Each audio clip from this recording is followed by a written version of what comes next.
In the first half of the 18th century, the Mughal Empire, once the most powerful and awe-inspiring empire in the world, began to crumble. For nearly 2 centuries, the Mughal dynasty had commanded loyalty, fear, and admiration. But as the sun began to set on Aurangzeb's long and exhausting reign, cracks began to appear. And when Aurangzeb died in 1707, the mighty Mughal edifice slowly started collapsing under its own weight. The rise of Aurangzeb's successors failed to match his ruthlessness or political foresight. His long war campaigns and religious orthodoxy had already stretched the empire's resources. The emperors who followed Bahadur, Jahan or Shah, Farrukhsiyah were little more than puppets in the hands of powerful nobles. Rising factions, weakened central authority, and the emergence of independent kingdoms further shattered Mughal supremacy. Regional satraps like the Nizam of Hyderabad, the Nawab of Bengal, and the ruler of Awadh began asserting autonomy. The Marathas, sensing an opportunity, launched a bold bid to replace Mughal rule altogether. Invasions from the northwest's internal instability grew. The northwestern frontier opened like an old wound. In 1739, Nadir Shah of Persia invaded India. At Karnal, the Mughal army was defeated. Delhi was brutally plundered. The Peacock Throne, the Kohinoor diamond, and treasures worth 70 crore rupees were carried off. India's vulnerability was now obvious to the world. Ahmad Shah Abdali, Nadir's successor in Afghanistan, invaded repeatedly from 1748 to 1767. He pillaged Delhi, captured Punjab, and even left his Afghan agents to supervise Mughal affairs. His most devastating blow came in 1761 at the Third Battle of Panipat, when he crushed the Marathas and reasserted control over North India. A parade of weak rulers, one weak emperor followed another. From Bahadur Shah, the first to Shah Alam, II, the Mughal court became a shadow of its former grandeur. Farrukhsiyah rose to power with the help of the Sayyid brothers, the so-called kingmakers.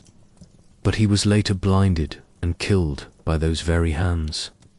Muhammad Shah Rangula, more interested in dance and poetry than governance, reigned as Delhi collapsed around him.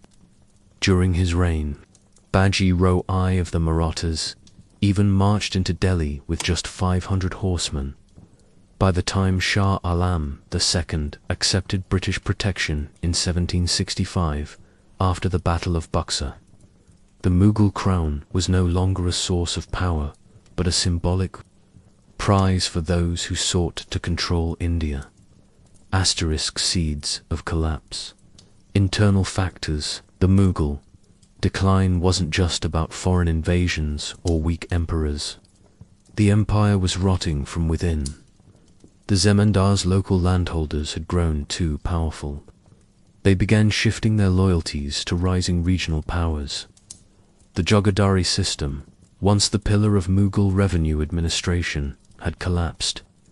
There were more nobles demanding jagayas than there was land to grant.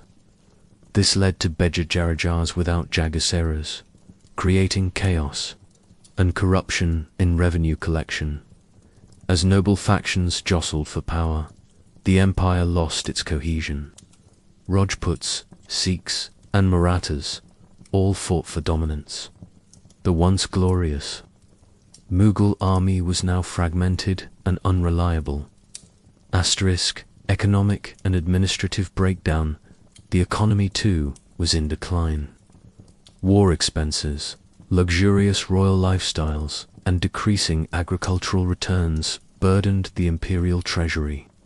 Mughal emperors borrowed from bankers, delayed soldiers' salaries, and auctioned off key posts for revenue. Technological stagnation and a lack of maritime ambition left the empire vulnerable to European traders.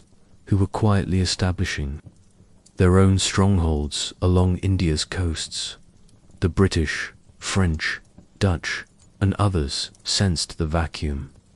The once glorious empire had become a fractured land of many rulers and no real master. The last glimmers by the early 1800s. The Mughal emperor was little more than a pensioner. Akbar II conferred honorific titles, like giving Raja Ram Mohan Roy. His title but held no real power. Bahadur Shah Zafar, the last Mughal, was more a poet than a politician. In 1857, Indian rebels raised his flag during the Great Revolt, but it was too late. After the British crushed the rebellion, Zafar was exiled to Rangoon, and with him the Mughal Empire officially ended in 1858. The fall of the Mughal Empire was not a single event, it was a slow unraveling. A mix of internal weakness, regional ambitions, foreign invasions, and economic decline set the stage. By the time the British tightened their grip, India was already disunited, exhausted, and searching for leadership. And into this void, the East India Company marched not with armies at first, but with trade, diplomacy, and slowly conquest. The age of Indian empires was over. A new colonial chapter had begun.